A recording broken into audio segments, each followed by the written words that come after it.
Hello, everyone. Welcome to the Sydney St. James Show. Today, we've got a very special show for you, and as a matter of fact, it's one I've never done before. It's called an interactive podcast. In an interactive podcast, your hands must be free. You can't be running the quarter mile, or swimming a lap across the pool, or driving the car down the freeway. You have to pay particular attention to this podcast. This is what I call an interactive whodunnit puzzle. That's right. I know the odds of you having read my very first novel, Rosenthall, is far and in between, but it really doesn't matter. Today, I will be talking about that novel in a way different than I've talked about my other books. The complete name of the novel is Rosenthall, Bête de Maléfique. When I was but a pup, so to speak, and attending Texas A&M University, I wanted to work for NASA, and I took course after course in nuclear physics. But after 2 or 3 years, my kind of studying wouldn't help me if a man got lost in space, because I memorized everything for each exam. In other words, I didn't retain what was needed to really compete in the job marketplace with some of the other candidates at NASA who had photographic memories.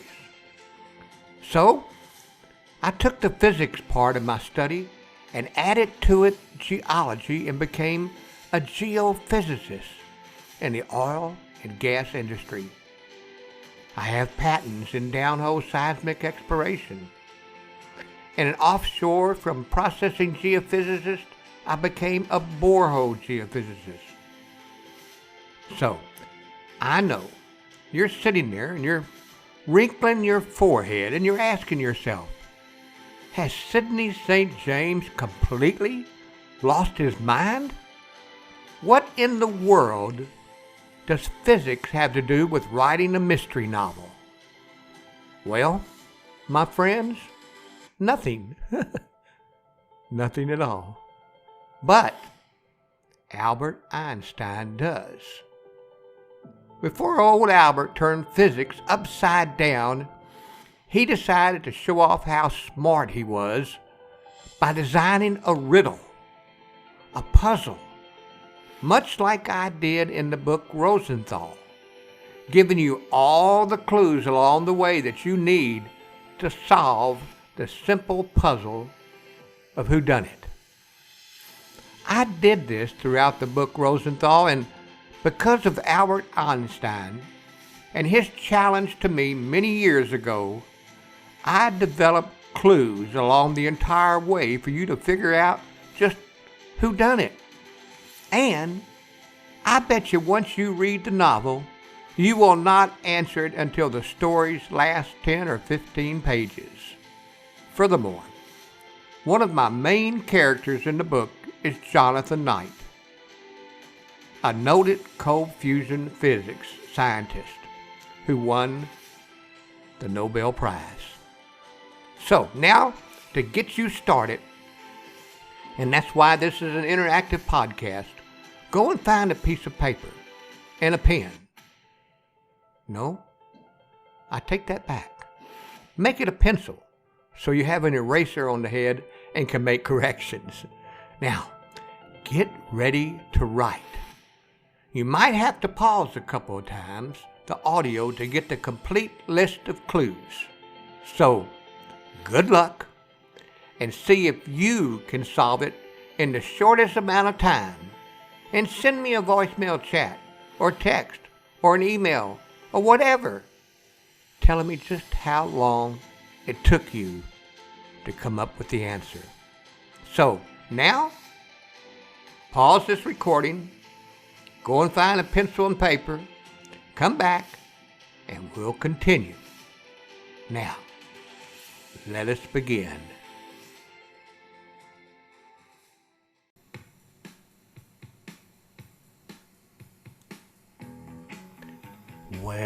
Welcome back, everyone. Now, here we go. What I'd like you to do is draw 5 small houses across a piece of paper in a landscape orientation with your pencil. I will again wait if you'd like to pause the audio. Welcome back.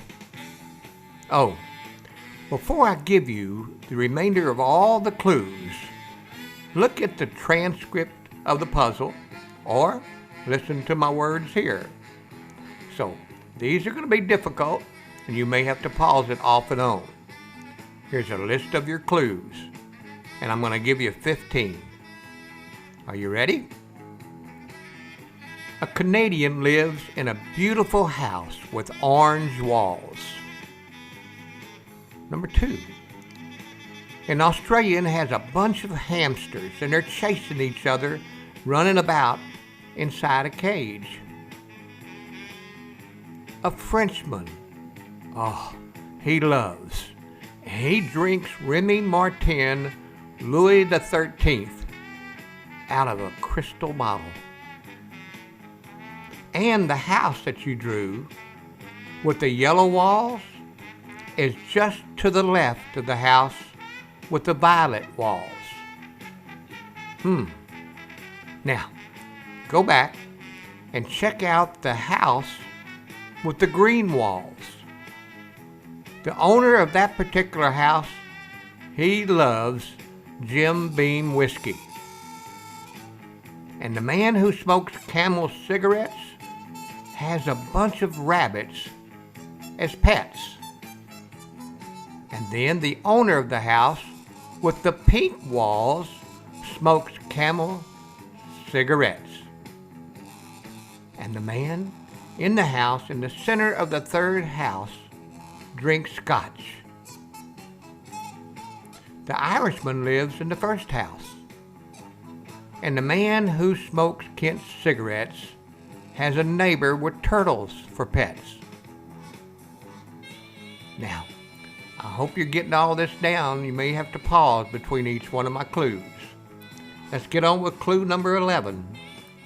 Then there is a man who smokes Winston cigarettes, and he drinks vodka, and some say he is a Russian. And a man who keeps donkeys lives beside the man who smokes Camel cigarettes.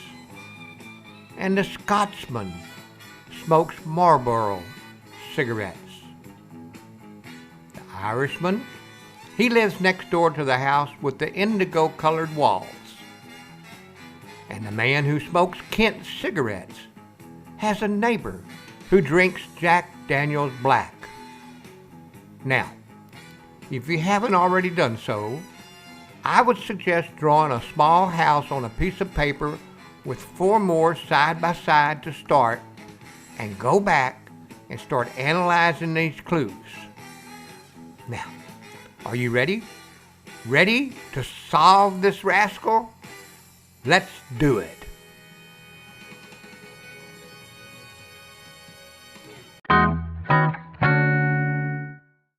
Have you heard about Anchor.fm by Spotify? It's the easiest way to make a podcast with everything you need all in one place.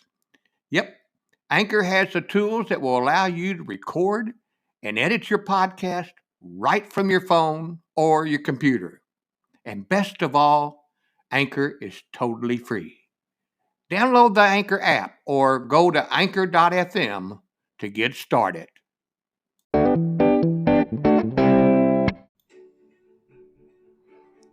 Okay, so if you haven't solved the puzzle yet, or if you're almost through, go ahead and pause this audio and finish up trying to solve it. But then when you want to slowly be fed some hints until you can probably say, I know how to solve this puzzle. So, if you didn't solve it, I'm going to walk you through all the clues, just like I did in Rosenthall, where you should have figured it out who done it. It's halfway through the book, but no one has yet. So back to my puzzle. You've been working on since the last podcast, and here are a few clues to the clues. Since you're here, you obviously can't resist tackling such a brain teaser and trying to outsmart Sidney St. James from writing the novel Rosenthall. Let's go ahead and solve this thing. Okay, my wife and I were over in Cedar Park the other day at the city aquarium. I was standing inside and this lady set this great big parrot up on my arm.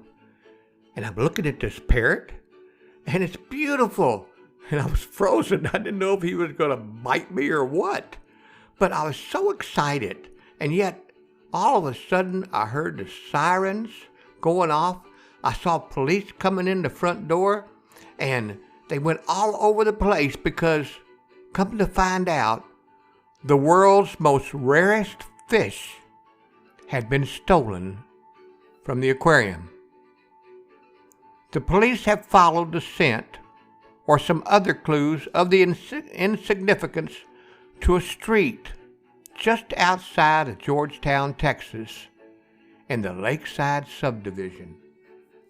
We followed them, where strangely, when we got there were 5 houses that the builder built that are all identical in structure, side by side.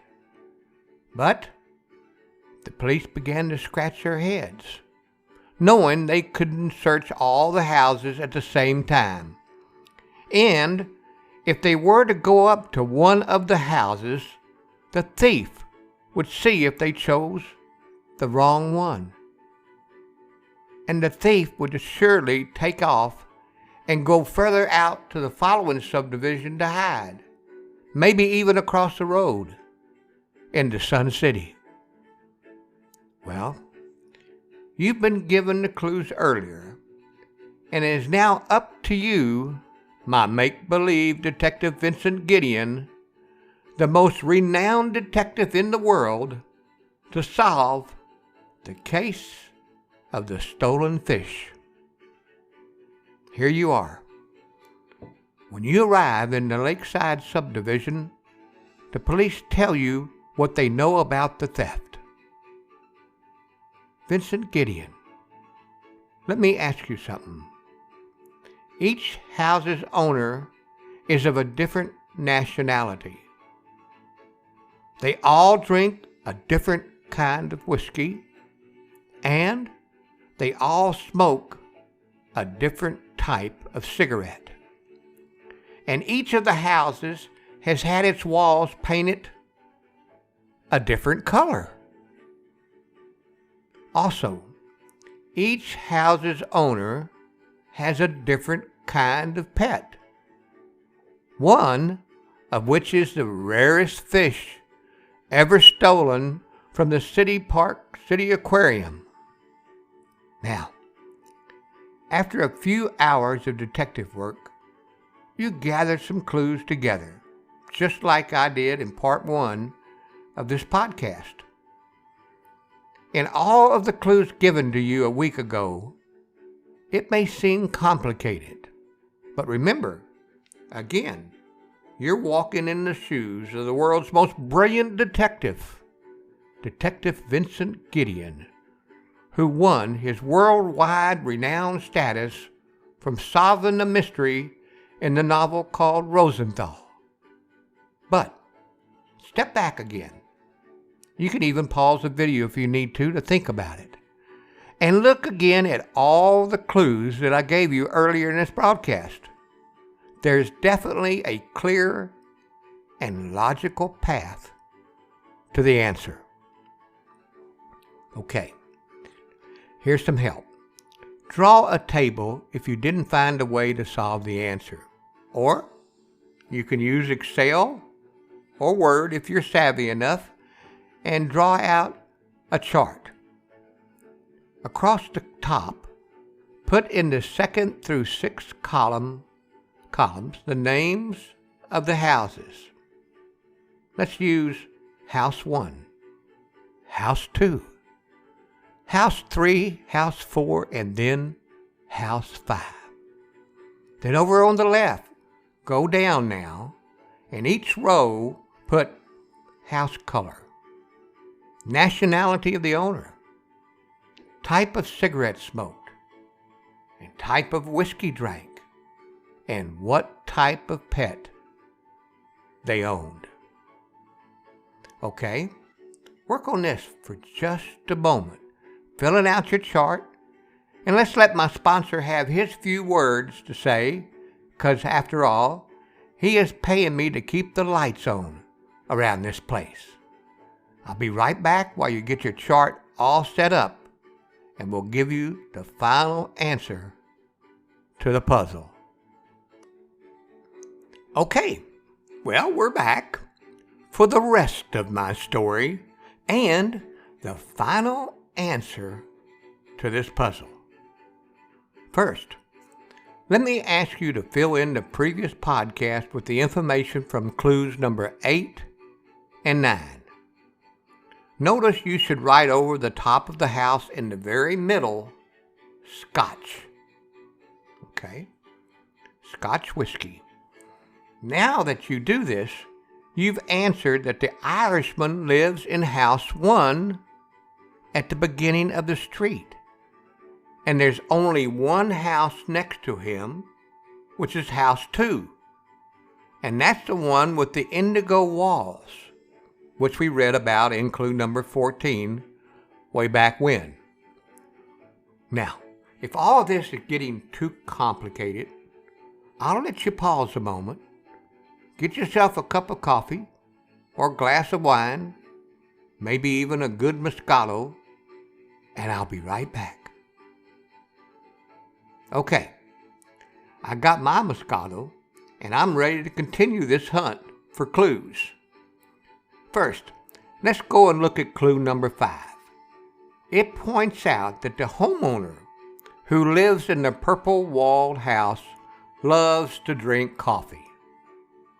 In this clue, you already know the owner in the center house, or house number 3, drinks Scotch whiskey. You also understand that it is not house number 2 because it has indigo walls. Clue number 4 says the house with the purple walls is directly to the left of the house with the violet walls. So it can't be the first or the 5th house. So the only house left with the Jim Beam whiskey drinker must be in the 4th house. House number 4. And that would make house number 5 the house with the violet colored walls. Now I know all this is complicated, but as you're listening to it, feel free to pause your podcast and we'll be right back. Okay, now you got all these changes now. Have you figured out this puzzle yet? This puzzle inspired me, as I've said, when I was making Rosenthall. I used this puzzle to give me ideas to make my twists and turns in the mystery. It's no fun figuring out a mystery in the first chapter or the second chapter, and just when you think you got it all figured out, it all comes out different. That makes for a good mystery novel. So, let's go back now, all the way back, to clue number 1. In clue number 1 of my list says that the Canadian lives in the house with the orange walls. So that means that house number 3, the house where the owner drinks Scotch whiskey, must be the orange house.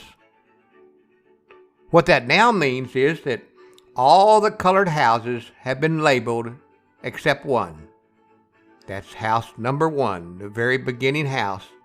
And it must be then the pink one. Then in clue 7, it says the camel smoker lives here in the pink house. So we know that now. Okay, we're narrowing it down. We're getting closer and closer. Are you ready to make a decision who you think stole the fish? In the clue I gave you in part 1, clue number 11 says that the man who owns donkeys lives next to the man who smokes Camel cigarettes. Now let's go and figure out what the Irishman in House 1 drinks. It can't be Remy Martin Louis XIII. And clue number 3, it says that the Frenchman drinks that. As for clue 12, it says that the man who smokes Winston cigarettes and drinks vodka.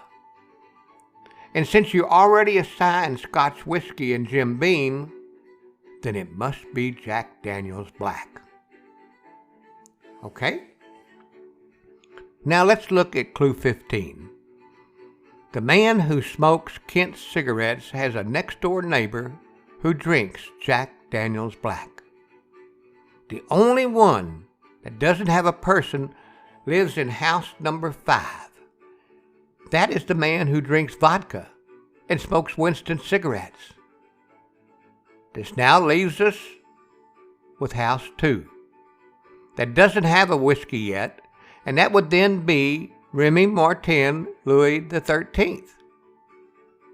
Now I'm going to pause here on house 2 and let you scratch your head and get yourself organized. Okay. Now let's move over to house number 4. It misses a whiskey and it misses a nationality. So, the Scotsman who smokes Marlboro cigarettes must live there in house number 4. Through elimination and only one cigarette left, we can assume now that in house number 3, the Canadian lives here, and the Canadian smokes Salem menthol cigarettes. Though that same elimination, we can now move the Australian over into house number 5. Clue 6. In this clue, it says that the person who smokes Salem menthol cigarettes owns pet rabbits. Clue number 2 says that the Australian owns some hamsters. And clue 10, it says the man who smokes Kent cigarettes lives next door to the man who owns pet turtles. Wow, this has been quite complicated, hasn't it? Same way with the way a mystery novel should read. Now, with only one spot left on your grid that you made in Microsoft Word or Excel or just hand drew your columns, you have only a few blanks to fill in. You know now that the Scotsman who lives in the house that has purple walls must be the thief. Did you get it right? As simple as that, right? Seems simple. Well, since you were playing the part of Vincent Gideon from the novel Rosenthall, you and the police now rush in and capture the thief. While my explanation above is straightforward, often in writing mystery novels, I sometimes run myself into a corner and have to figure out how to write myself out. Often solving the whodunnit puzzles often involves false starts and dead ends. But keep in mind that the process to solve these puzzles is to use the process of elimination. You will go through lots of trial and error to zone in on just who the guilty party is. If you're a math wizard, you probably solved this puzzle way back before I gave you all the hints. That's because you are good with equations and good with multiple variables. Every time I begin a mystery novel, it's easy to fill in the narrative during the making of the novel, but the difficulty lies in my hitting dead ends after already typing 50 pages and have to write myself right back out of them.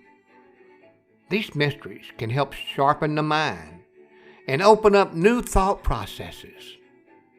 The mystery novel is fun because they can help simplify the thinking, provide better memory retention, and improve cognitive abilities. Even the most challenging of mysteries can be solved if you use a few simple techniques. But that if I didn't run into too many dead ends and write myself out of them before continuing in a total different direction. Sometimes I don't even know the answer until I figured out how to end the mystery. That's the honest to God truth. So again today, ladies and gentlemen, I hope you had fun with my interactive podcast, and thanks again for joining me for this mystery puzzle. See you around the corner on my next broadcast. Until then, see you later, alligator.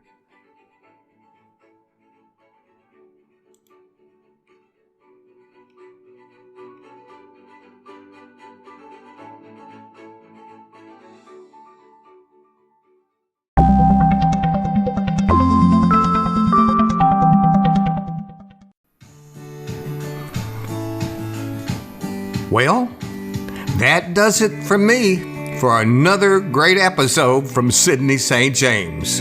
Be sure to click on the tab above that says send a voice message, and I will get it from you, and I'll probably play it back on one of my future podcasts. Also, don't forget to click the button follow. I'd love for you to follow my podcast. But it's been fun. I hope you enjoyed this episode. And until next time, here I am, Sydney St. James. Happy listening.